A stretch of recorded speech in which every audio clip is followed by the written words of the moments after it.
Okay.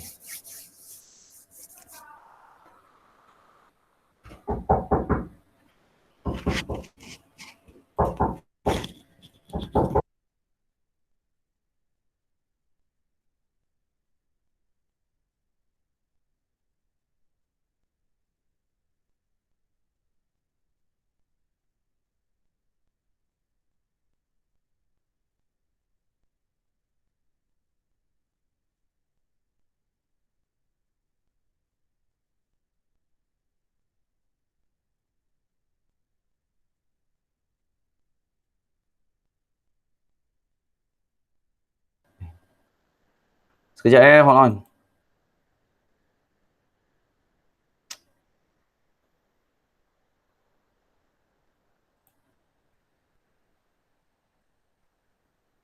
As usual, dia tak detect I punya slide ni. Sekejap ya. For the time being, you boleh baca dulu. Go through dulu chapter 9 tu. What it is all about. Oh. Okay. Okay. Boleh nampak my slide? Can you see my slide here? No. Oh, No. no. Maybe dia takes time sikit. Maybe tunggu about few seconds.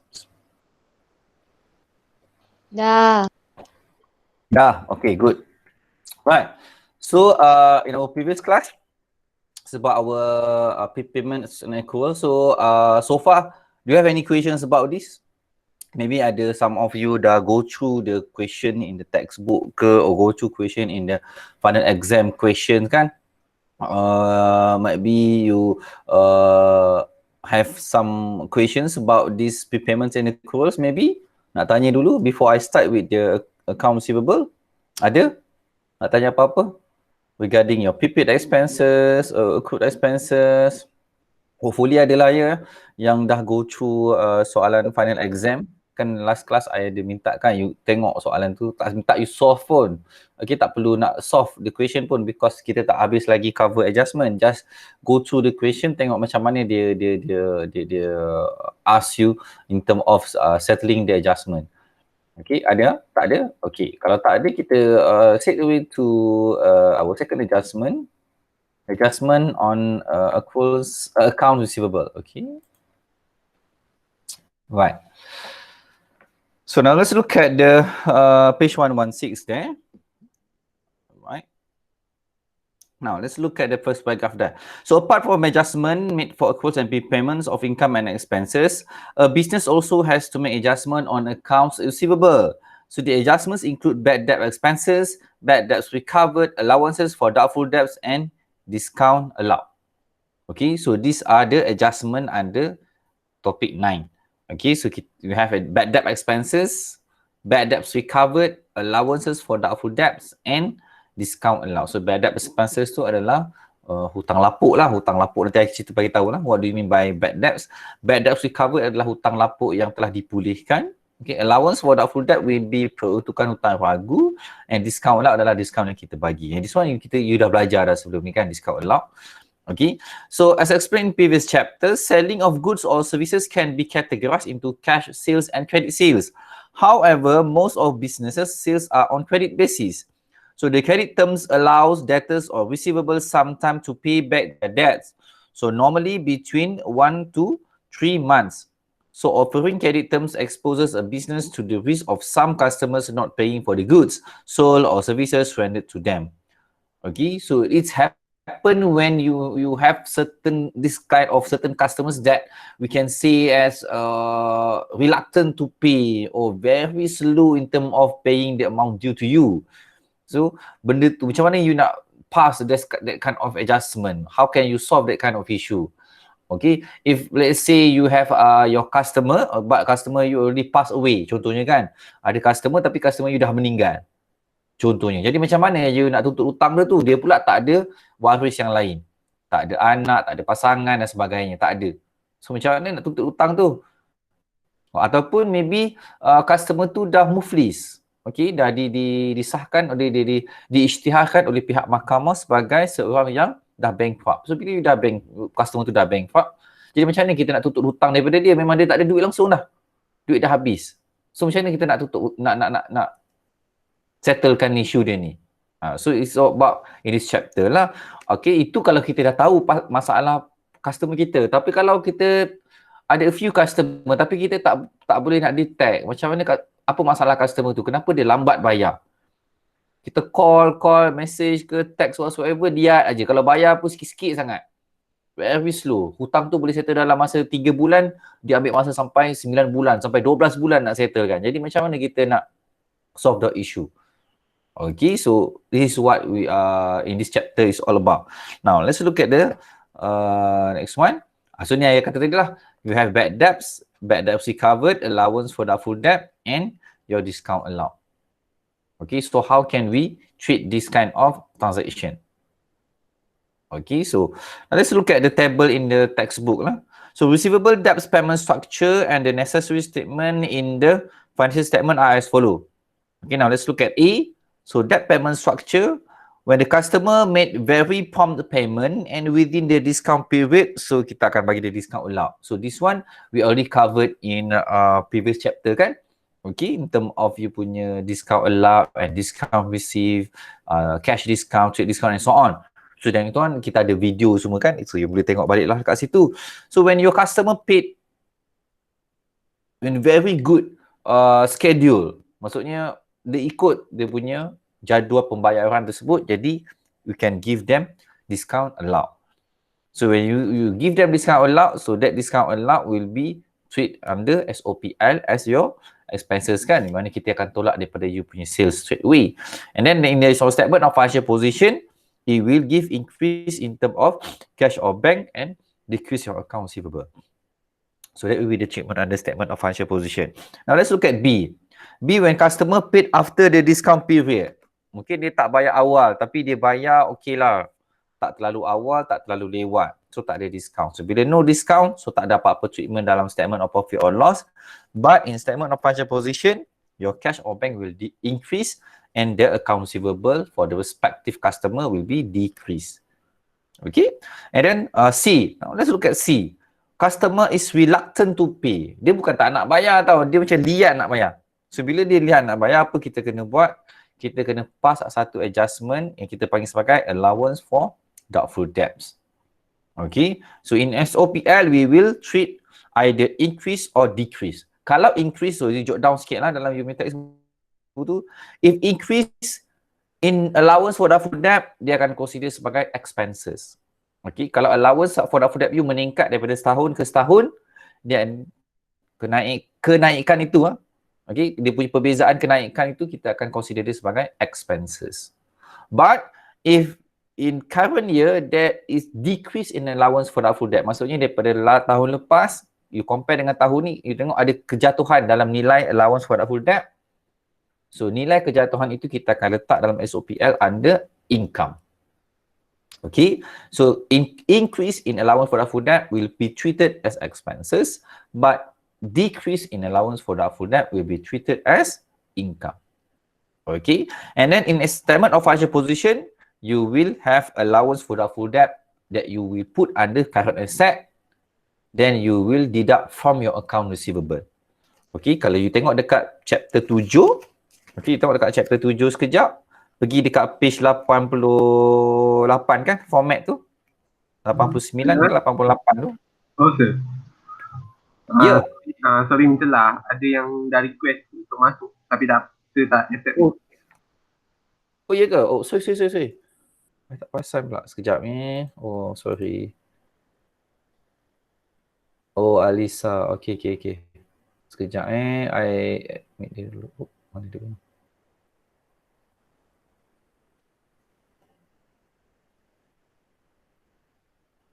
Okay. Dah masuk ke? Alisa ya tadi yang just join. Isn't it?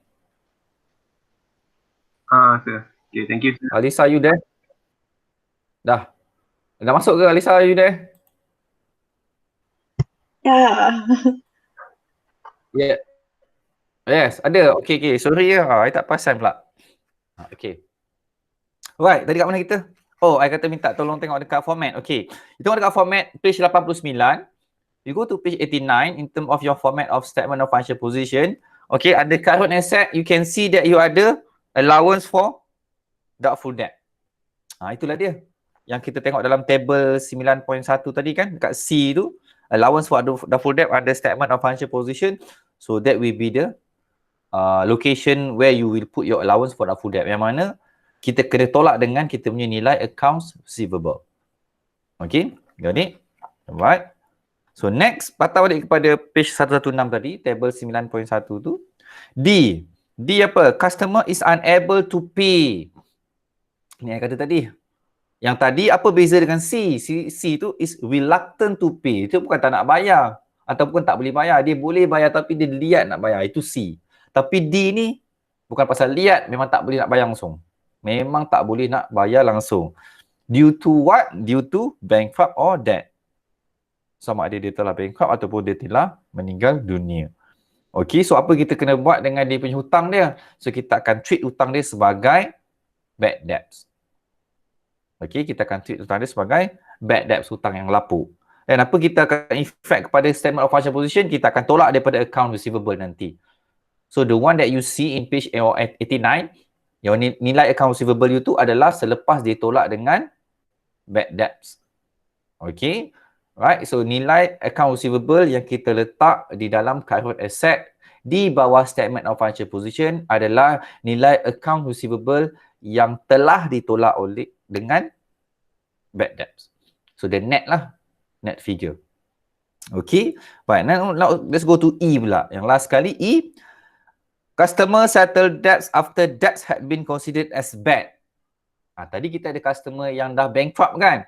I pernah cerita sebelum ni masa chapter 1, topik 1, I kata apa, bankrupt tu bukannya sampai bila-bila, tak.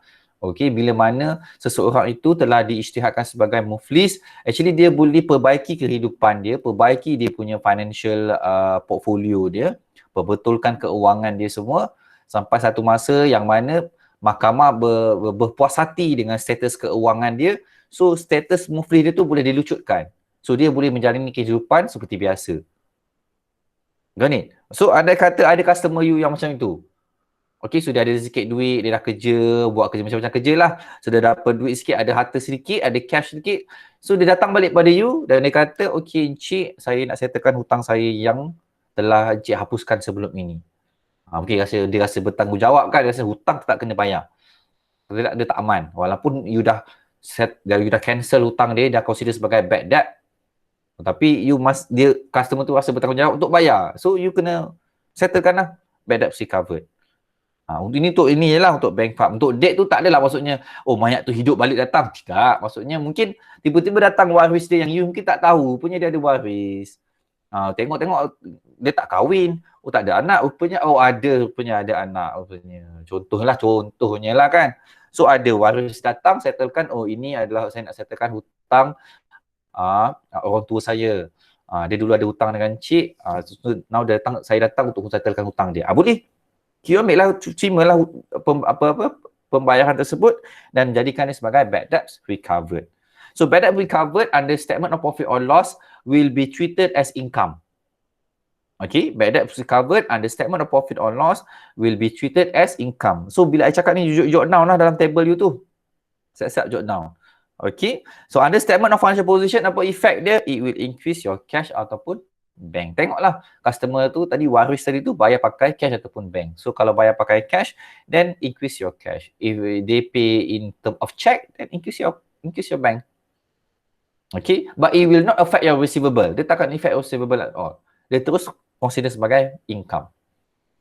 Okay, dapat? Okay, as you can see in the slide right now. So I dah simplify kat sini lah. So what is bad debt? So bad debt is an amount of money that not paid by the customer. Okay, so whether they bankrupt or already pass away. Bad debt recovered will be when payments are received from debtors whose debt has been written off as bad. Ni lah yang cerita tadi. Asalnya status dia dah bad debt. Tapi now dia dah ada sedikit duit, dia datang balik, dia nak settlekan dia punya hutang dia. So kita consider itu sebagai bad debt recovered. Okay, so bad debt ini kita akan tolak daripada you punya receivable.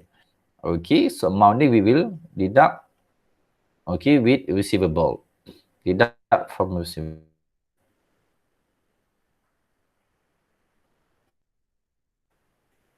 Okay. Next, bad debt recovered, kita akan masukkan dia sebagai income. Okay, because effect dia adalah your income ataupun revenue will increase. So, revenue increase and then you punya asset pun increase. Asset apa? Asset cash ataupun bank lah. Tengok daripada kepada medium pembayaran customer tersebut. Sebab bad debt recovered ini adalah revenue. Okay, so bila ada wujudnya bad debt recovered means revenue akan increase. So nanti dia punya journal dia apa? Journal dia akan jadi debit, cash atau bank and credit debt recovered. I buat short form je lah Okay. Right.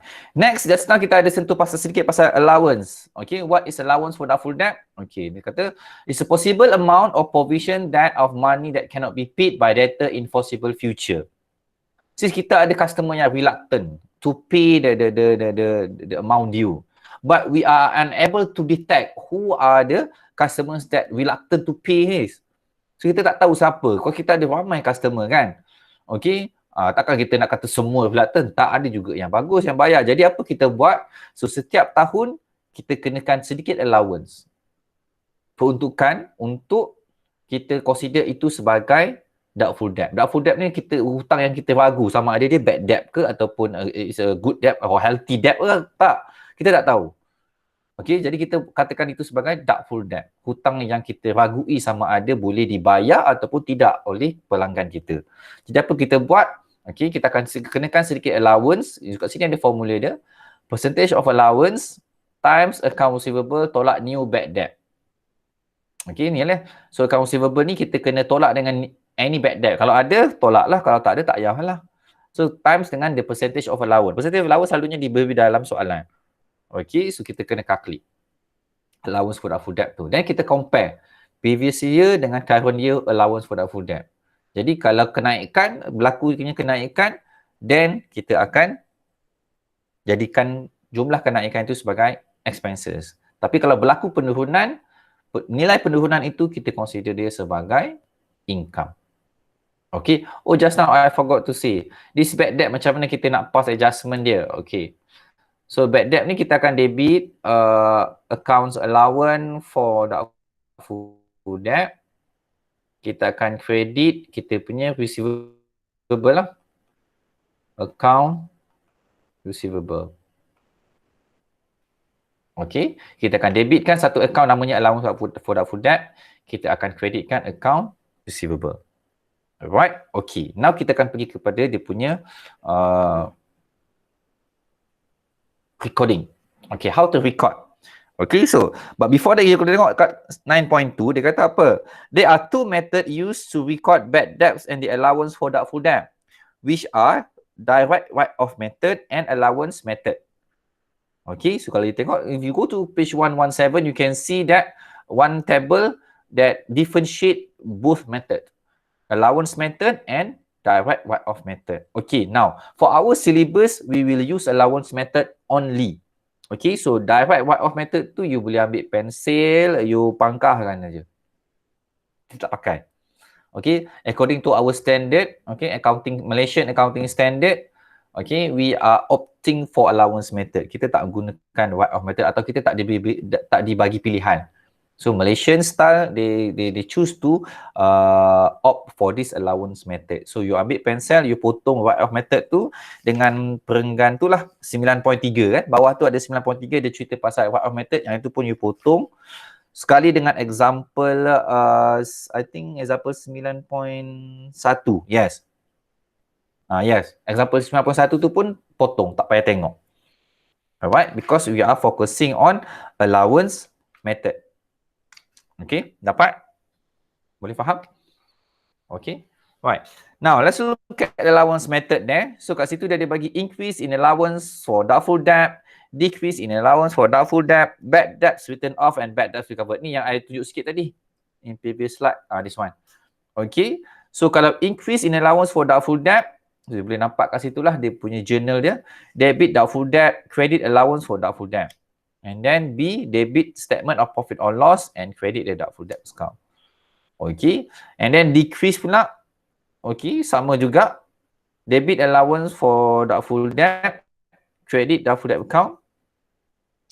Debit doubtful debt, credit statement of profit or loss, bukan bad debt recovered. Ada salah tu.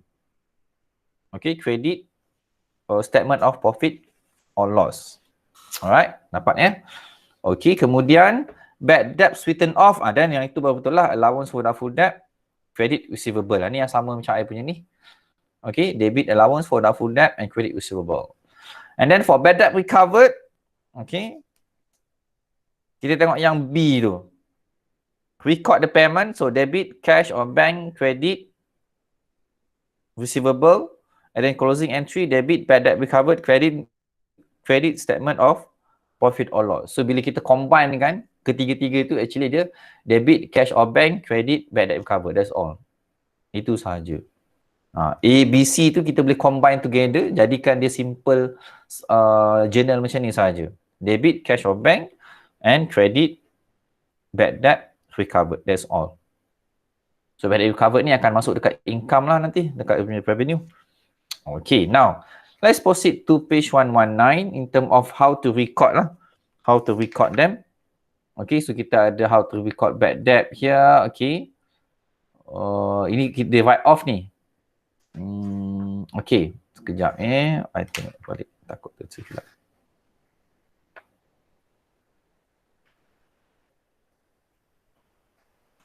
Okay, right. So these are how to record your bad debt. Okay, now let's look. So in the books of a sole trader, it was found that Ali and Ahmad 300 and 500 owed 300 and 500 respectively. So they failed to settle the debts. The sole trader decided to write off the whole amount as bad debt on 31st December 2013. So dia ada customer nama Ali dan Ahmad. So kedua-dua customer ini mungkin dah bankrupt ke dan tak boleh bayar langsung hutang dia. Okay, jadi macam mana dia nak buat? So apa dia perlu buat adalah dia akan debitkan satu account namanya allowance for doubtful debt dan dia akan creditkan account Ali dan account Ahmad. Okay, so nanti dah Ali dan Ahmad dah tak ada hutang lagi lah, because why? You dah lupuskan hutang Ali dan Ahmad tersebut. So mungkin sebab Ali dan Ahmad ni salah satunya mungkin dah bankrupt ke ataupun dah meninggal dunia ke. Okay, so dia tak cakap apa-apa kan. So kita consider dia muflis sajalah. Okay, so tutup. Right, so bila you buka accounts dia, you buka allowance for doubtful debt accounts tu. Okay, so you ada account Ali. Dan you ada account Ahmad. Okay, so mungkin dia ada baki kat sini. Ali tadi apa? 300. Baki hutang dia kan? So kat sini 500. So now kita nak tutup account Ali dan Ahmad ni because dia tak mampu lagi nak bayar. So tutup je lah. 300. Kredit kan Pak? Kredit kan Ali. So hantar ke allowance for doubtful debt. So kredit Ali, debit AFDD. So 300. So Ali. Oops, sorry. Kemudian tutup Ahmad account pula. 500. So AFDD. So 500 here. So Ahmad. Okay, habis tutup. Tutup. So now ada tak baki lagi Ali dengan Ahmad hutang dengan kita? Tak ada. Because hutang dia kita dah hantar ke allowance for doubtful debt accounts. And kita treat dia sebagai bad debts lah. Bad debts written off. Okay, walaupun dia adalah bad debt, tapi kita tak ada accounts bad debt tu. Kita akan masukkan allowance for doubtful debt because kita menggunakan allowance method. We are not using direct write-off method. Okay, so since kita menggunakan allowance method, that's why kita tak buka account bad debts ni individual accounts. Kita menggunakan pakai accounts allowance for doubtful debt. So kedua-dua ini,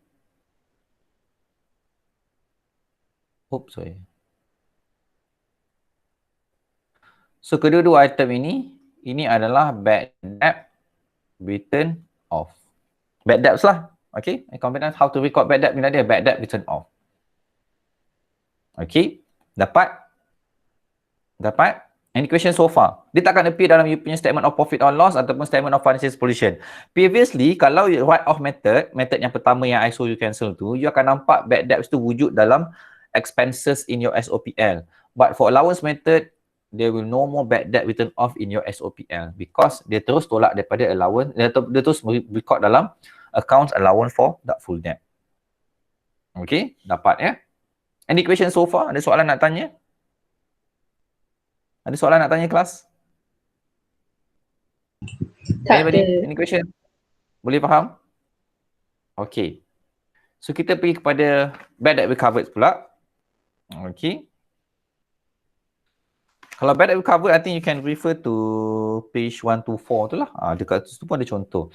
So for example, a debtor Ahmad whose account had been written off as bad debt paid RM500 by check to settle the amount owing by him on 1st October 2014. Okay, so tadi ada Ahmad kan? So Ahmad nak settle hutang dia balik because yang mana hutang dia tadi kita dah consider sebagai bad. Inilah hutang Ahmad tadi ni kita dah consider dia sebagai bad debt. So kita dah hapuskan hutang dia. Okay, tapi tiba-tiba dia datang balik. Okay, on October 14 dia datang balik, dia nak settlekan hutang dia. So macam mana kita nak buat? Okay, so first debit account receivable, credit bad debt recovered. Okay, account receivable tu maksudnya dia wujudkan baliklah account Ahmad tadi. Actually dia wujudkan, actually nanti dia akan tutup balik. Sebenarnya kalau you nampak, kalau you compare kedua-dua transaksi ni, apa yang you nampak? Dia debit account receivable kat sini, kat bawah tu dia credit balik. Nampak tak? Kan? Can you see that? Nampak, Dia debit account receivable, yang pertama ni dia debit account receivable, kan? Transaksi yang kedua pun dia credit account receivable. Maksudnya dia buka, dia tutup balik. Cuba kalau you buang dua ni. You buang dua ni, bawah ni, apa yang you nampak? Apa yang tinggal? You akan nampak debit cash, credit apa? Credit bad debt recovered. So sama tak dengan apa yang saya cakap tadi? Sama lah. That's why I kata benda tu kita boleh combine. Kita boleh hapuskan yang receivable ni punya debit and credit ni dan kita combine kedua-dua ni jadi satu. So kita akan nampak nanti dia sebagai debit cash, credit, bad debt recovered. 500, 500. Sama je. Okay, so kita akan menyebabkan cash kita bertambah sebanyak 500 dan income kita bertambah sebanyak 500 dari segi bad debt recovered. Boleh, kita boleh combine macam tu. Tak ada masalah. Okay. Right. Okay. Next, in term of increasing or decreasing in AFDD. So, ini adalah dia punya journal dia lah. Okay, kalau yang nampak dekat situ. So, kita boleh tengok contoh dekat 9.4 tu, page 119. Kat sini ada contoh sikit. Sekejap I tengok balik. Tak payah pakai contoh ni. Okay, boleh. Okay, now let's look at the example here. The following is the trial balance of AJ Enterprise as at 31 December 2013. So what you can see here is that dia kata you have allowance for doubtful debt RM1,800 and account receivable RM48,000. So ini adalah nilai 48,000 ni adalah nilai receivable-nya. 1,008 ni adalah nilai allowance for doubtful debt in previous year. Okay, tahun sebelumnya lah. Alright. So addition information as at 31 December 2013, one of the credit customers owing an amount of RM1,500 was declared bankrupt and his debt was written off as bad. So ini adalah kita punya bad debt written off. Okay, so kita dah tahu bad debt written off. Oops, sorry.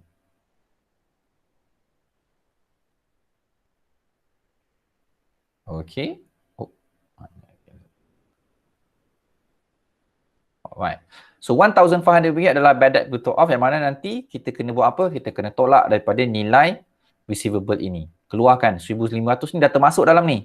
So kita kena keluarkan dia. Kemudian allowance for doubtful debt is to be adjusted to 5% on the net debtors. So if you look at page 119, you boleh nampak dalam kotak warna biru tu adalah formula dia. Boleh nampak tak? Allowance for doubtful debt is equals to account receivable net time percentage. Net tu apa? Net tu maksudnya kena tolak dulu yang bad debt written off ni. Itu maksudnya net. Bersih lah. Nilai receivable bersih selepas ditolak dengan bad debts. Okay. Dan times percentage. So percentage ni dah ada 5% ni. Okay. Now let's look. Okay. Now tengok kat sini macam mana dia settlekan. So solution. So first of all, calculate the allowance for doubtful debt dulu. So 48,000 account receivable as per your trial balance. Minus RM1,500. So ini adalah you punya bad debt written off.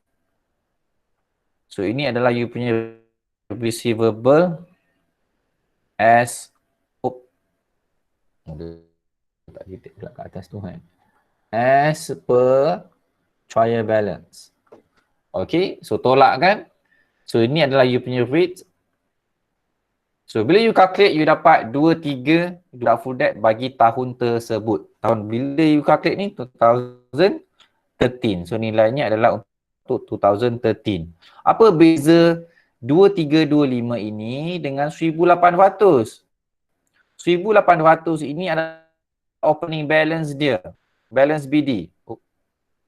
Okay, balance BD bagi allowance for doubtful debt accounts.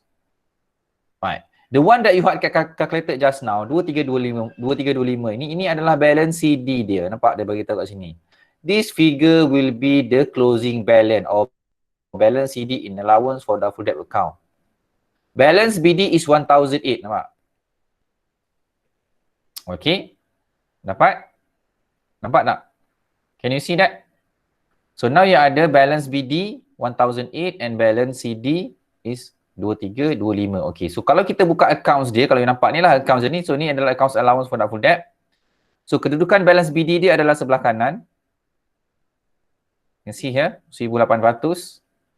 Okay, so means that balance CD dia adalah opposite lah. On the left side, 2325. Kenapa dia sebelah kiri balance CD ni? Kenapa balance BD dia sebelah kanan? Sebab apa? Sebab nanti bila dalam SOPL, dalam SOFP, under current asset, kan kita dah nampak tadi dalam punya format kan, account receivable itu kita kena tolak dengan allowance for doubtful debt. So situasi ini yang menyebabkan kedudukan balance CD and balance BD, EFDD dan account receivable tak sama. Nampak account receivable balance BD dia kat mana? Kat sebelah debit. Balance CD sebelah kredit. Berbeza dengan allowance for doubtful debt. So bila opposite, sebab itu kita kena tolak. Okay. Dapat? Ada soalan nak tanya so far? Do you have any question? Ada soalan nak tanya kelas? Ada soalan nak tanya? Sir, ada soalan. Tak faham tanya. Okay, apa dia? Sebab dia agak technical sedikit. So kalau tak faham, please tanya. Okay, apa dia soalannya?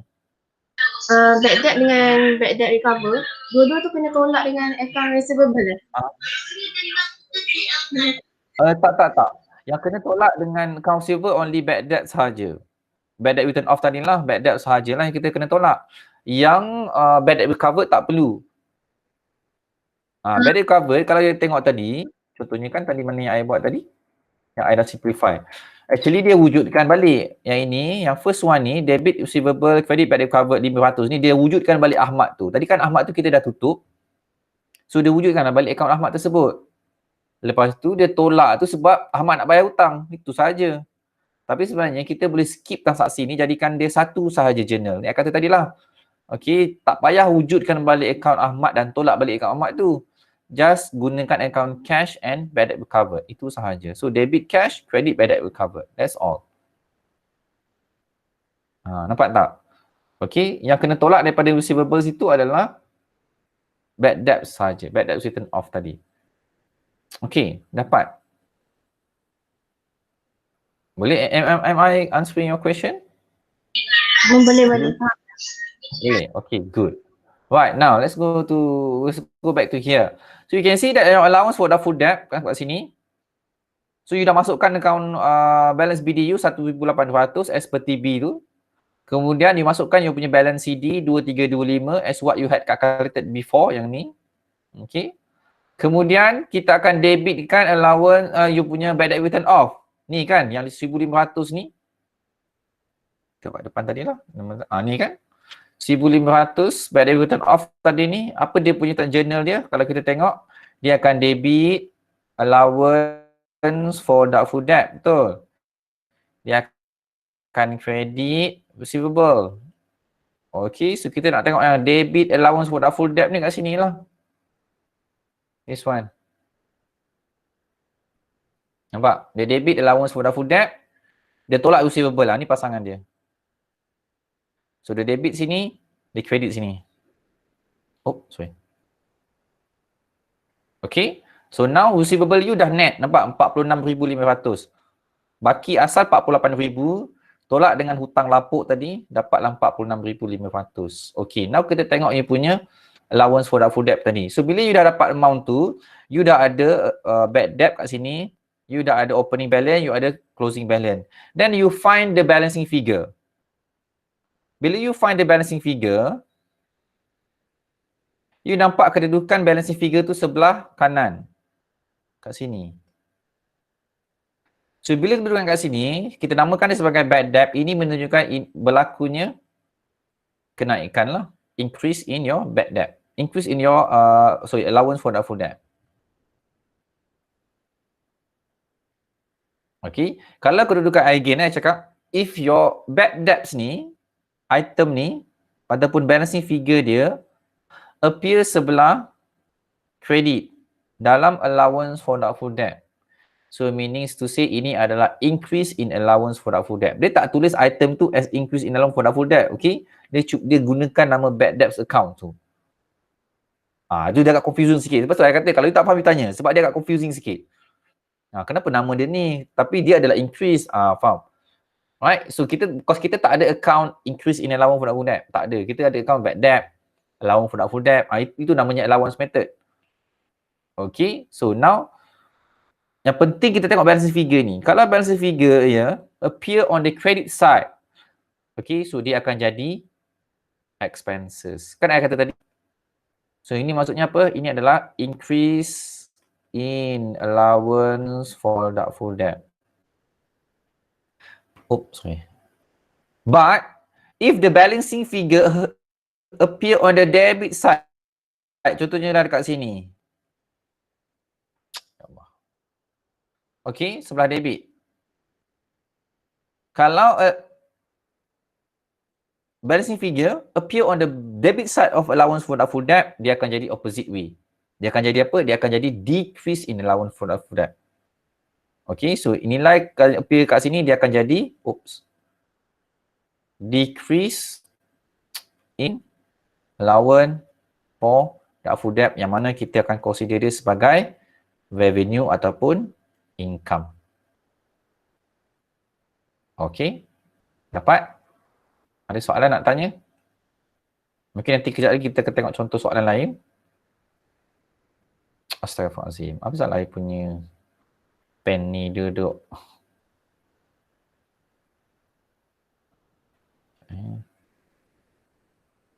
Okay. Boleh dapat? Okay, tak apa. Kita cuba tengok soalan lain dulu. Ada tak soalan lain? This one maybe kita boleh tengok. Okay, kita tengok yang ni. The following is the trial balance of AJ as at 31st December 2013. So additional information you have your allowance for doubtful debt 396. So ini adalah trial balance kan? So bila dapat trial balance, you tengok dia akan bagi these two amount selalunya lah. Account receivable, so yang ini belum tolak dengan bad debt lagi lah. Bad debt written off. Okay, belum ditolak dengan hutang lapuk yang kita nak hapuskan. Allowance for doubtful debt yang ada dalam trial balance, yang ini adalah balance BD. So you need to calculate the closing balance for allowance for doubtful debt. Okay, now let's look at the additional information. So the additional bad debt to be written off is RM100. So ini nanti kita kena tolak dengan your account receivable. Nak dapatkan net figure. Next dia kata an allowance for doubtful debt is to be decreased to 149. Yang ini memang biasa keluar dalam soalan. Dia tak bagi percentage. Just now dia bagi percentage yang mana you kena calculate allowance for doubtful debt. Tapi yang ini dia kata apa? An allowance for doubtful debt is to be decreased to 149. Apa maksud dia? What do you mean by this sentence? Dia kata allowance for doubtful debt to be decreased to 149. Apa maksud ayat ni? Anybody? Boleh cuba transcribekan untuk I. Dia dah kurang jadi 149. Again? Dia dah kurang. So dia punya Dia dah kurang. balance dia 149. Current balance 149. Exactly. So yang inilah dia punya CD. Inilah nilai AFDD yang you nak cari. Berbeza tak dengan soalan tadi? Dengan soalan tadi, you kena calculate dulu. Yang you dapat 2, 3, 2, 5 ni kan, this one. You kena calculate. Soalan yang selepas itu, tak payah calculate lagi. That's why dia tak bagi percentage. Dia dah bagi siap-siap untuk you. Dia dah calculatekan untuk you siap-siap. So, amount 149 yang you dapat ini, this one adalah balance CD. So, tugas you apa? Tugas you adalah untuk cari sama ada dia meningkat ataupun menurun. Nilai sebenar dia. Kat sini dia kata decrease. You tak boleh simply tolak tau. Ada student dia simply tolak 396. Oh, last year 396. Oh, tahun 149. So, aku tolak je lah. Perbezaan tu lah aku ambil dia sebagai decrease ataupun increase in allowance for doubtful debt. Tak boleh. Kenapa tak boleh? Sebab wujudnya bad debt written off kat sini. So, nak tak nak you kena buka active accounts. So, bila you buka active accounts, so nampak kat sini. So, you masukkan dulu balance BD. Ni, this one kan, ni as per TB. Ni boleh dapat daripada TB. This one dapat daripada mana? Daripada additional information. Ini pun sama kan? You punya bad debt written off. Okay, this one is your bad debt written off. 100. So, nampak tak kedudukan dia? Kalau you simply tolak 396, tolak dengan 149, berapa you dapat perbezaan dia? Kalau you simply tolak, let's say lah you tutup 100 ni, you jangan wujudkan 100 ni, you nampak berapa perbezaan dia? Kalau 396 tolak 149, berapa? Cuba kalkulatekan untuk I. 247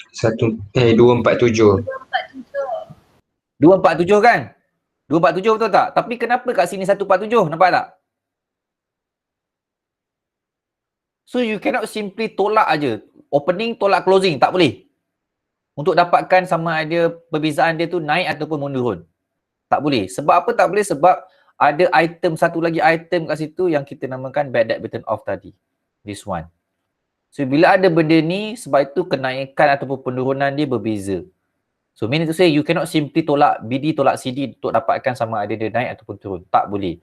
So nak tak nak you kena buka active account. Ataupun nanti I tunjukkan satu cara lain. Ada yang jenis ringkas lagi lah untuk you dapatkan amount dia. Tak payah buka active account pun boleh. Yang ni I belajar.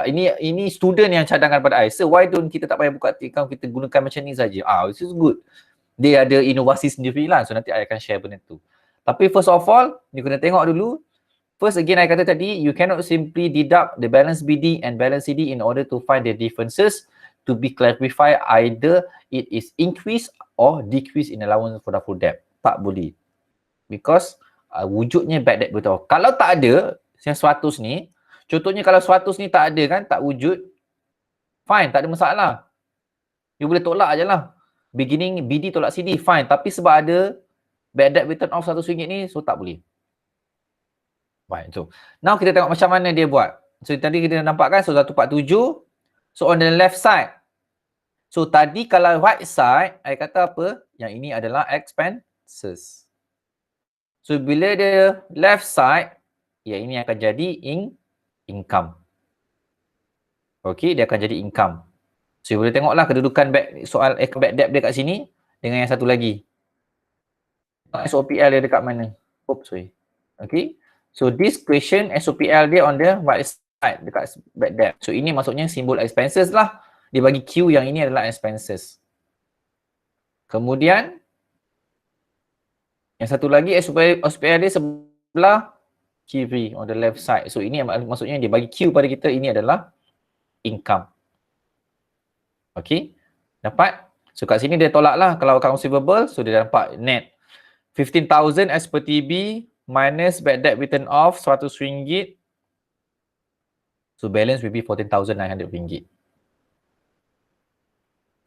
Okay, dapat? Now, kita nak tengok macam mana yang I kata ada shortcut tu. Dia ada shortcut tau sebenarnya. Jalan ringkas, jalan cepat macam mana you nak buat. Okay, I tambah sikit satu slide kat sini. Sekejap ni. Okay. Now, kalau kita tengok account allowance for doubtful debt. Yang penting adalah account allowance for doubtful debt ni. Okay. Sebelah credit you ada item brought down, betul? Item brought down kan? Sebelah kiri, belah bawah you ada carried down, betul? Sebelah atas ni you ada item yang mana itu adalah bad debt written off. Betul tak? Okay, so daripada sini kita akan identify tiga item ni adalah benda yang paling penting bila you buka account allowance for food debt. So when you open your account allowance for food debt, ketiga-tiga ni you isi dulu. Bad debt, brought down berapa, carry down-nya berapa, dan berapa dia punya bad debt written off. Ini untuk workings tau. Okay, untuk workings you. Kemudian baru kita identify kan sama ada dia punya balancing figure appear on this side, yang mana ini adalah income, ataupun dia appear on this right side, yang mana ini adalah expenses. Now, without opening the T account, kita boleh solve the issue juga. Okay, kalau kita nak tahu sama ada dia increase ataupun decrease in allowance for that food debt. Kita nak tahu. Okay, so apa kita kena buat adalah kita ambil CD. Okay, campur bad debt written off tolak BD. Okay, CD yang inilah. I nomborkan dia lah, senang supaya you nampak kot. Okay, I nomborkan dia. Contohnya ini item nombor 1, ini item nombor 2, ini item nombor 3. Ini tu say 3 campur dengan item nombor 2. Oh, sekejap ni. Okay. Campur dengan item nombor 2. Tolak dengan item nombor 1. Okay, now. If your answer is positive, itu maksudnya increase in allowance for that flat.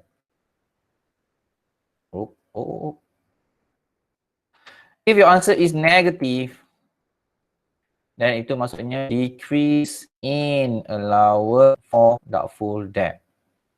So yang increase ini tadi I kata apa? Dihantar kepada expenses. Decrease ini kita hantar kepada revenue ataupun income lah. Sama lah tu. Okay. Dapat? So ini adalah rumusan tentang allowance for doubtful debt in allowance method. Ini dia punya summary dia lah. Daripada banyak-banyak contoh tadi kan I baca tadi. Okay. This will be the summarization. Kelas lain tak tahu ni. Kelas yang bawah I saja yang I tunjukkan benda ni. Okay, any question so far? Ada soalan nak tanya? Any question so far, kelas? Ada soalan nak tanya? Tak ada. Ada? Boleh faham tak? Faham. Boleh faham? Do you have any? Boleh. Boleh? Alright. So ini saja. Alright, so yang penting kita tengok dalam semua soalan, okay, what will be the balance BD, what will be the balance CD, what will be the bad debt written off. Now, bila kita nak record dalam SOPL, macam mana kita nak buat? Okay, now, I tunjuk satu lagi. Sekejap kita tengok satu lagi. In term of nak record dalam SOPL kan? Okay. Now, so nanti you akan ada SOPL. Okay. So you ada kan you dah buat sales, tolak cost of goods sold, you dapat gross profit kan. Kemudian kita akan tambah dengan apa? Other income, betul. Tambah dengan other income. Dan kita tolak dengan expenses, betul kan? Okay, now. In allowance for doubtful debt, okay, kalau you ada decrease of allowance for doubtful debt, kita letak ada income lah. Alright, ada student dia tulis bad debt nama dia. Ada student dia tulis decrease in allowance for doubtful debt saja. Itu boleh lah kita tulis saja. Decrease in AFD. Boleh? Letak amount dia berapa. Campurlah dengan mana-mana ada income. Commission receive ke, rental receive, campurkan dia. Kalau increase, so letak bawah expenses lah. Tulis je macam tu. Increase in allowance for doubtful debt. Campur dengan mana-mana expenses lain. Kan apa expenses? Salary and wages lah, electricity lah. Campurkan je lah. Begitu. Okay. Dapat? Kemudian, kalau adanya allowance for that untuk statement of financial position. Macam mana kita nak buat? Okay, so I tunjuk sikit lagi. Buka satu lagi slide supaya lebih jelas nampak lah. Senang. Okay, sekejap Okay, so kita buka statement of financial position. Alright, so bawah current asset. So you akan ada punya account receivable. Okay, account receivable yang kita akan masuk dalam statement of financial position ni adalah net figure. Net figure tu maksudnya apa tadi saya kata? Kena tolak dengan bad debts. Bad debts yang you hapuskan. Bad debt written off tadilah. Then baru you tolak dengan allowance for doubtful debt. Ada student, dia buat macam mana? Okay, dia buat SOFP, ACA, so ada receivable. Contohnya dia buat so receivable. Kat bawah tu dia tolak dulu dengan bad debt written off dulu. Dia tolak. So, dia ambil dia net figure lah. Okay, kalau macam ni dia dah tolak siap-siap kan? Dia dah tolak siap-siap. Oops, sorry. Kita masuk bracket pula. Okay.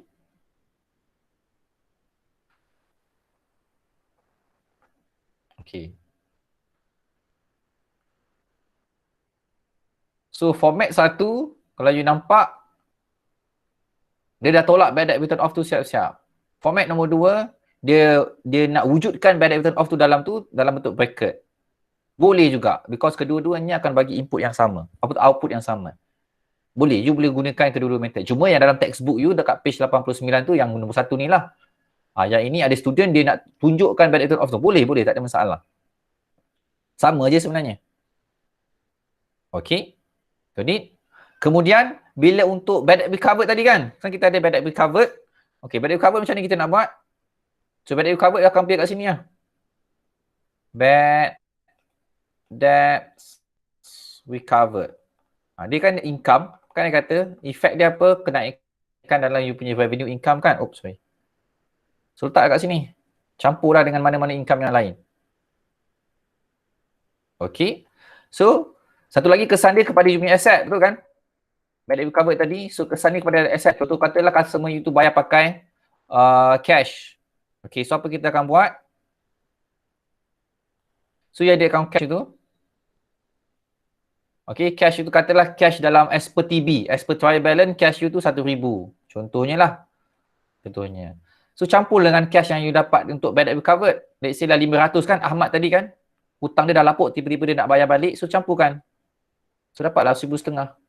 Macam tu je. This is how when you do your exam question. Macam tu sajalah dia punya workings dia. Tak payah buka tick account pun tak apa. Okay, so campurkan. So yang 1,000 ni adalah amount as per trial balance. Contohnya lah kan dalam soalan tu. So 500 adalah bad debt recovered Ahmad. So campurkan 500. Okay, dapat? Ada soalan nak tanya? Ada soalan nak tanya? So 500 inilah kat sini lah 500 tadi tu. Okay. So any questions so far class?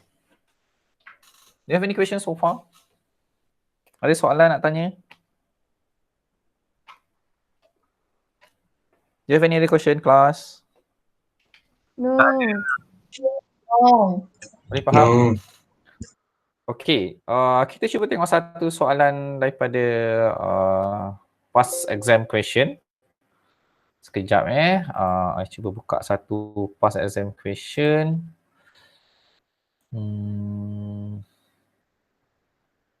Mana I punya? Okay. Contoh kita tengok last semester maybe. Sekejap.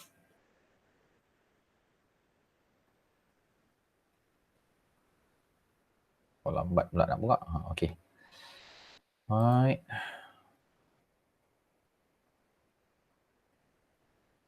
Okay. I share sekejap Soalan, I buka soalan apa ni? December 19. So kalau you ada hard copy dia, you boleh buka lah. December 19, tengok soalan nombor 3. Okey, kita nak tengok contoh soalan dia lah bila dia nak tanya in term of adjustment on account receivable here. Okay, I nak share soalan tu, maybe ada yang tak ada. So, I boleh share kat sini. Yang ada boleh terus buka. Sekejap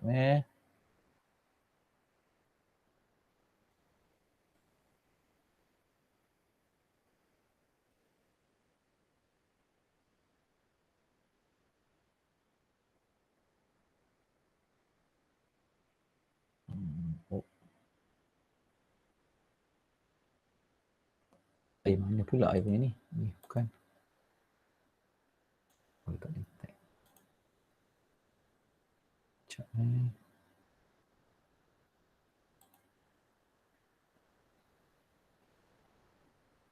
Sekejap kelas, dia tak detect pula I punya ni. Selalu macam ni. Sekejap, cakap ni dulu.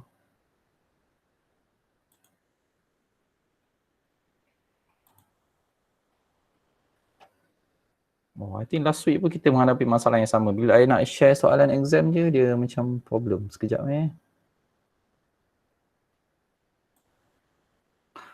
You all send me ada kelas UED kan? Dah habis dah kelas UED? Nanti.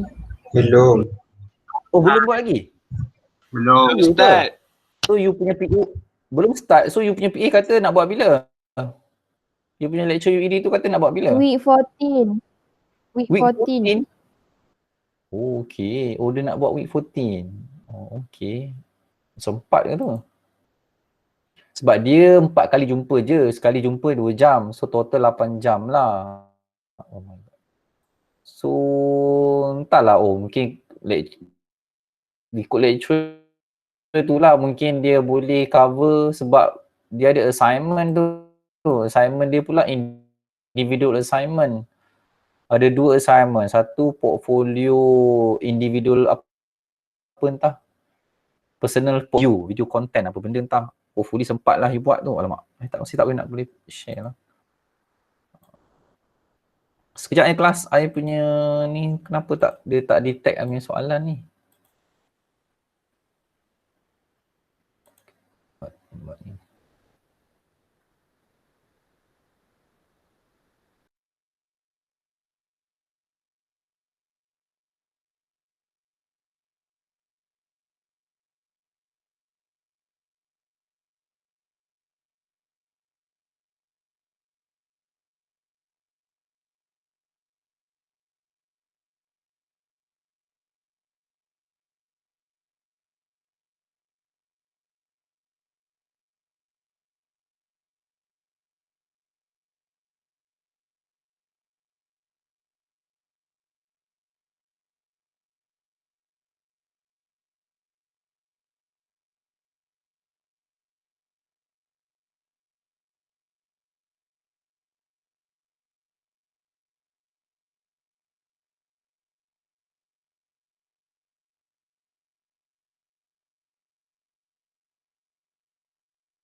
Hello?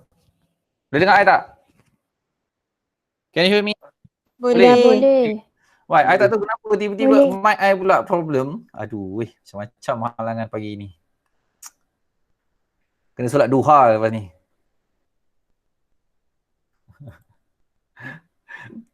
Okey, sekejap I share. Tadi dah boleh share, tiba-tiba mic pula masalah. Aduh, struggle betul lah. Tak apa. Sekejap Kesian you all tunggu lama. Sekejap. I nak tunjukkan tu je supaya semua orang boleh nampak. I takut ada yang tak nampak bentuk soalan dia. Okey. I share semula soalan Disember. Okey. Sekejap. Alright.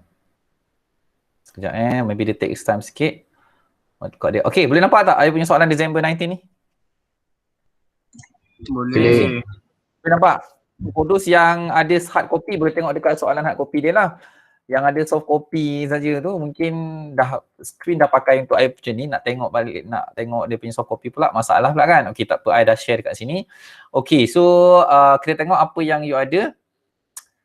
So this is the trial balance for 4 Suns Enterprise as at 31st December 2018. Okay, so kita cuba tengok information yang ada berkaitan dengan your account receivable. So now let's look. So you have purchase motor van, building. Okay. Kita pergi bawah sikit. Okay, you see you ada bad debt recovered. You boleh nampak you ada bad debt recovered. Okay, so ini nanti masuk je lah bad debt recovered. This one, nanti kita tengok additional information. Apa yang dia masukkan yang ni. Kemudian dia ada allowance for doubtful debt. Nampak? Ada allowance for doubtful debt as at 1st Jan 2018. Maksudnya apa? Means this one adalah balance BD. Dia dah bagi date dah, nampak? Date ni adalah 1 Januari. You punya trial balance adalah 31 December. So memang clear cut dekat situ. Ini adalah allowance for doubtful debt pada awal tahun. Balance BD. Okay. And then you have your account receivable here. Okay, amounting 25,000. Okay, so itu dah ada. Itu adalah you punya data-data yang you perlukan. Okay, kita tengok cuba tengok additional information yang berkaitan, ada tak? Pergi pada additional information. Okay, you can see number 3. Tengok number 3.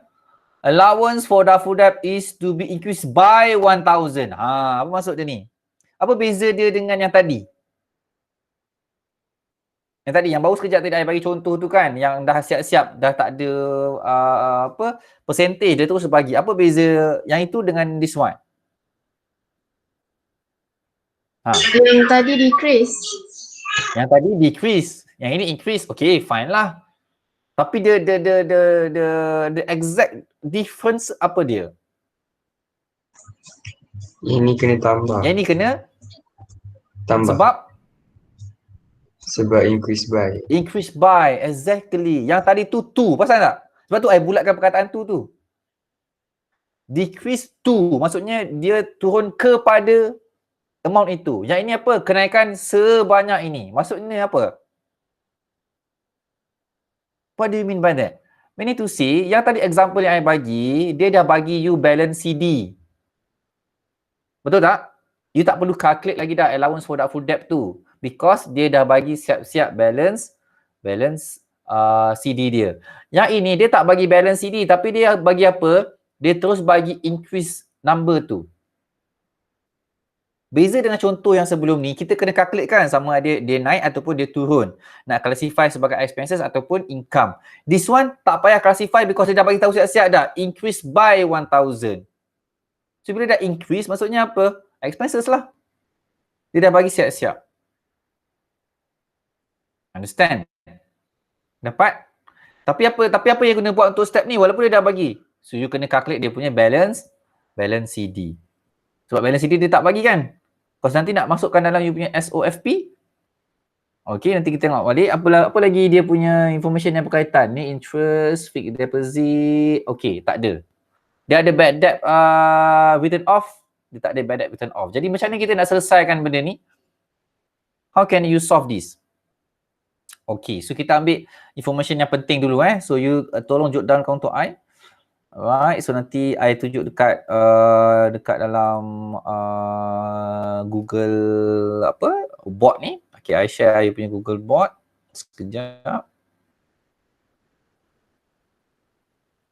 So tunggu ni. Sekejap soal lepas tu kita habis kelas. I nak tunjukkan macam mana kita nak solve je that issue. Okay. This ada satu contoh. So yang the other question then you can buat sendiri. I buka I punya whiteboard sekejap. Ni whiteboard. Okay, HM.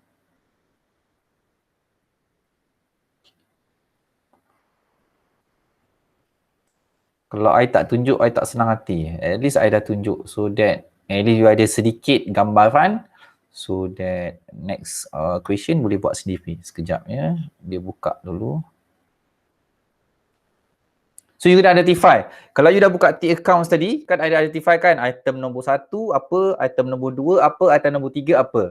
Just now item nombor 1 apa? Balance BD dia. Item nombor 2 tadi apa? Bad debt written off kan? Okay, item nombor 3 adalah balance CD. Okay, so you isikan apa yang you ada. Then find the one that you tak ada. Okay, contohnya. Alright, sekejap Got this.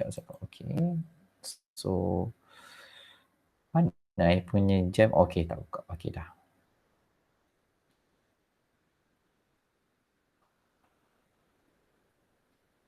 Sekejap ya, kelas. Kalau dekat rumah pakai laptop ni memang lambat sikit. Kalau dekat office I pakai PC dia cepat sikit, tak ada masalah. Yang ini tak tahu kenapa lambat. Tengok buka Jamboard ni pun lambat.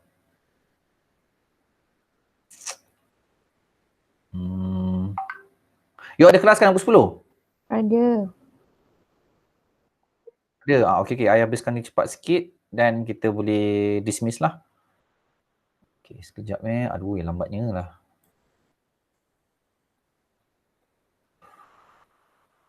Okay, sementara menunggu ni, I present dulu slide ni. Cepat ni. Sekejap ya, kelas.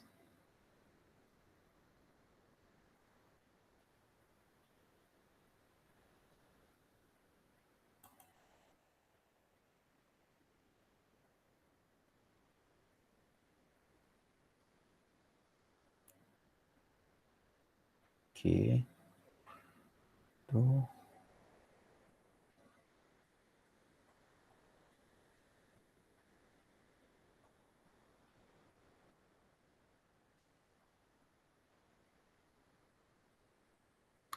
Kalau rasa boleh solve sendiri, cuba solve sendiri. Kalau you rasa you boleh buat, then cuba compare dengan I punya solution. Sama tak dengan apa yang you punya solution? Okay? Alright. Sekejap Dia tengah nak ambil masa untuk present Jamboard ni.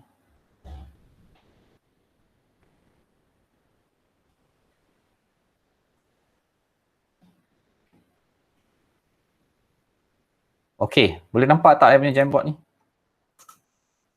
Sekejap mungkin dia ambil masa sikit kot. Sekejap. Can you see my Jamboard dia? Whiteboard ni? No. Oh ya. Tak ada, sir. Boleh nampak tak? Tak. Belum lagi? Sekejap. Mungkin dia ambil masa sikit kot. Kat sini dia dah present. Tak apa. Aduh. Dah Lambat sangat. Dah. Nampak? Okay, good. Right, so I tunjukkan.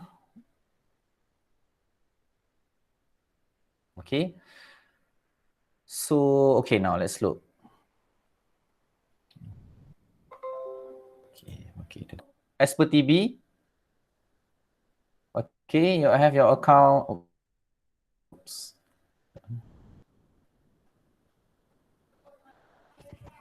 Account receivable. Apa account receivable dia tadi? 25 kan?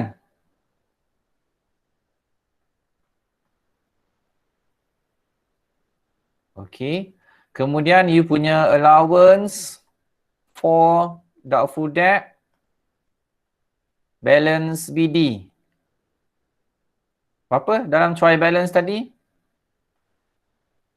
Berapa amount dia? 2,500. 2,500. As at 1st January. 2,500. Again? 2,500. 2,500. 2,500. Okay, thank you. Alright. Now, kemudian dia kata apa dalam additional information? Dia ada increase of allowance for doubtful debt kan? Increase of allowance for doubtful debt. Oh ya Allah, teruknya lah punya tulisan. Berapa tadi kenaikan dia? 1,000 Betul? Dalam additional information, 1,000 kan? Okay, 1,000. Right, now. So, kita punya formula tadi. Okay, now kita tak nak tengok T account lah. Kita cuba buat pakai formula. So, kalau dalam formula, tadi I kata apa? So, first of all, kita nak tengok sama ada dia naik ataupun turun kan? Allowance for doubtful debt tadi. Kita nak formula dia. So, I kata apa? CD campur bad debt written off tolak BD, betul? Okay, so ini adalah apa yang I jaya tadi lah. Alternative way in order to find the figure, in order to solve this issue beside opening your T account. So kita boleh gunakan yang ni. So now, apa yang you ada kat sini? You dah ada amount yang 1,000 ni. So you masukkan sajalah. 1,000 ada tak? Kat sini lah 1,000 you. Tak kat sini. Sebab ada increase kan? So inilah nilai dia. Dia dah bagi dah. Okay. CD ada, CD tak ada. So namakan dia CD balik. BD ada tak? BD tak ada kan? BDWO tak ada. Bad debt written off tak ada. Betul kan? Kosong. Brought down ada? Brought down dah ada 2,500. Okay, now boleh settlekan tak? Berapa CD you? Jadi CD campur je lah. So CD will be 3,005. That's all. So ni dia solution you. So macam mana you nak present dalam statement of profit or loss and statement of financial position? Okay, kita pergi kepada next page. Alright. So when you prepare your statement of profit or loss, okay, since dia increase kan, so kita akan tolak dalam expenses lah. Okay, so increase in allowance for doubtful debt sebanyak berapa tadi? 1,000. Oh, mana yang kosong ni? Okay. Kemudian under statement of financial position pula.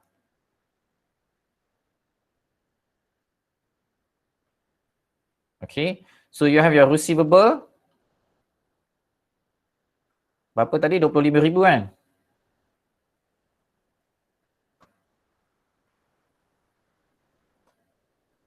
So tolak dengan allowance for doubtful debt CD.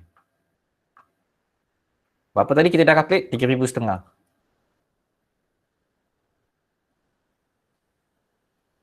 Tolak kan? Itu saja. That's all. Nampak? Mudah lah. Okay. Tak payah buka T account pun boleh. Kita solve pakai equation sahaja. Kalau you rasa you lemah dalam T accounts, then kita boleh gantikan T accounts tu dalam bentuk equation yang I dah tunjukkan tadi. Equation ini. So ingatlah equation ni. Mudah. I tak rasa kelas lain menggunakan cara yang sama. Kelas I je. So you boleh ajarlah kawan-kawan you daripada kelas lain tu. This one. Okay, dapat. Jadi kita isikan mana amount yang kita ada. Mana amount yang kita tak ada, itulah kita cuba nak selesaikan. Nampak tak? So ingat equation ni. So selalunya dia kena calculate yang on the left side lah, sama dia increase ataupun decrease. Tetapi ada juga soalan yang mana dia dah bagi nilai kenaikan ataupun penurunan tersebut, tapi you kena cari nilai-nilai lain. Closing ke, opening ke. Contoh ni you kena cari nilai closing AFDD tersebut. Okay, dapat. Ada soalan apa-apa nak tanya? So you boleh go through Okay, go through soalan yang lain. Okay, soalan-soalan final exam yang lain untuk tengok pattern soalan dia macam mana. You akan nampak lah pelbagai jenis. Dia tanya you macam cara yang pelbagai. In a different way. Okay, boleh? Ada apa-apa soalan nak tanya? Before I stop sharing ni, ada soalan nak tanya berkaitan dengan ini? Before I stop share. Kalau tidak nanti kamu nak tanya balik, I dah stop, dia nak buka balik, dia dah ambil masa lama dah. So ada apa-apa nak tanya pasal contoh ni? Pada exam yang ni? No? Sir, Yes. contoh yang dalam soalan exam ni kan, yang 5% deposit tu, macam mana nak buat? 5% deposit. 5% Ah. deposit tu apa? Sekejap ni. Dia kata 5%, mana 5% deposit? 5%. Oh, 5% fixed deposit. Okay, itu adalah you punya simpanan, investment. Fixed deposit will be your investment.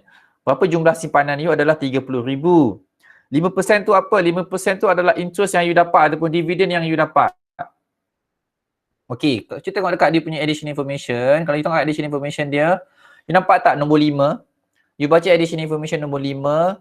Fixed deposit was made on 1st October 2018. No interest has been received. Kalau you tengok dekat dalam you punya trial balance, ada tak interest received? Tak ada kan? Yang ada interest on bank loan sahaja. Yang itu adalah expenses. Jadi bila kita buat simpanan dalam fixed deposit, kita akan dapat pulangan dalam bentuk dividen ataupun interest. So how can you calculate the interest? So ini kita panggil sebagai accrued income. Okay, hasil yang you belum dapat. Hasil dalam bentuk apa? Dalam bentuk interest received. So you belum dapat. Jadi you kena pass this adjustment. So macam mana you nak pass adjustment? Okay, you ambil you punya detail information dulu. Fixed deposit berapa tadi? 30,000, 5% kan? Dan you start deposit bermula Oktober. Okay, fine. So now kita pergi kepada you punya Jamboard tadi. I cuba nak bantu you selesaikan benda ni. Okay, since you dah tanya kan? Okay, so kita tengok. So just now you ada 5% fixed deposit yang berharga bernilai 30,000. Betul. Dan you ambil pada 1 hari bulan 10 kan?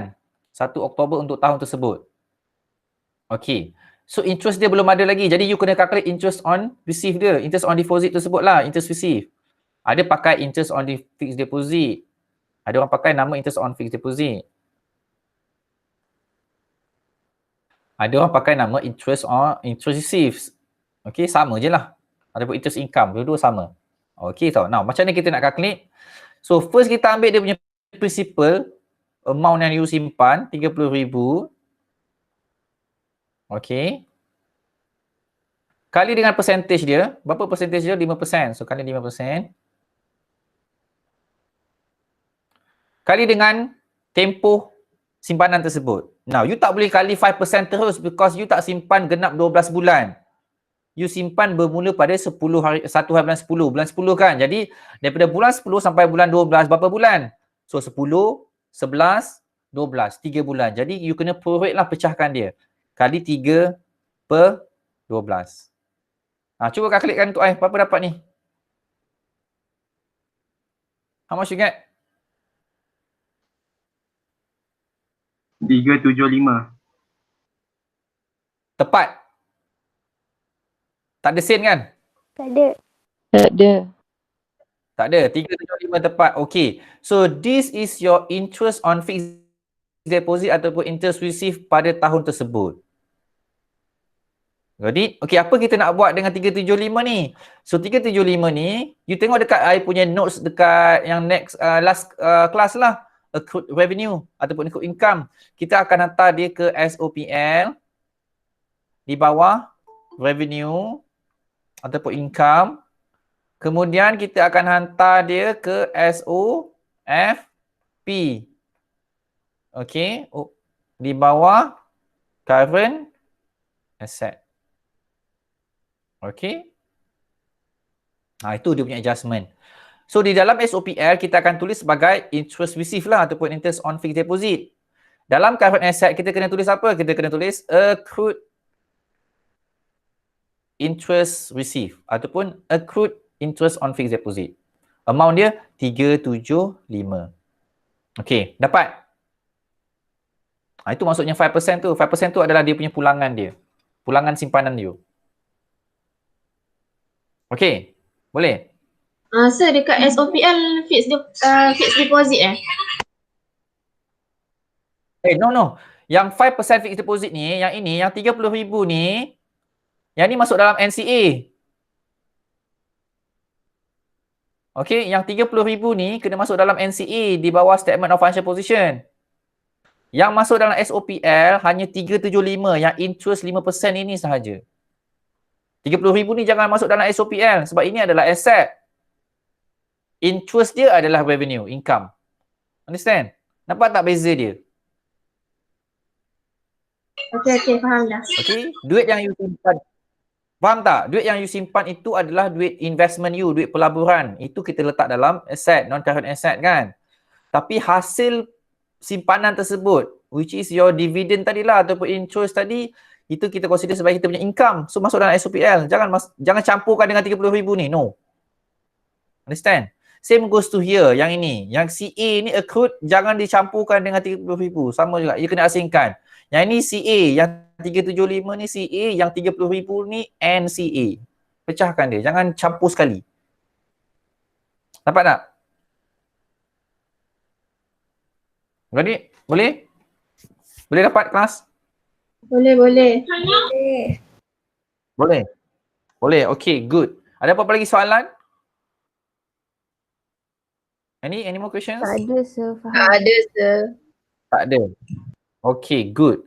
Right, so thank you for the question. Alright, so kita back to our class. Alright, so I think that's all for today. So like I said just now,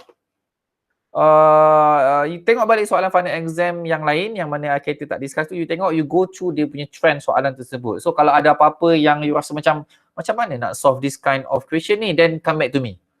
Okay, just PM I, sir, soalan ni cuba sir tengok macam mana kita nak selesaikan ni. So I dah buat sikit tapi I tak faham. Then you can come back to me anytime. It's okay. Alright, so kalau I ada masa time tu, I akan terus respond. Kalau tidak, I tunggu sekejap lah. Mungkin I tengah kerja lain ke apa. Okay, tak ada masalah. But I will respond for sure. Okay. Alright, so kalau tak ada apa-apa, I think that's all for today. Thank you. See you again next week. Alright. Assalamualaikum. Bye-bye. Salam. Thank you, sir. Thank you, sir. Thank you, sir. Yeah. Thank you, sir. Thank you, sir. Okay. Thank you, sir. Yeah. Okay.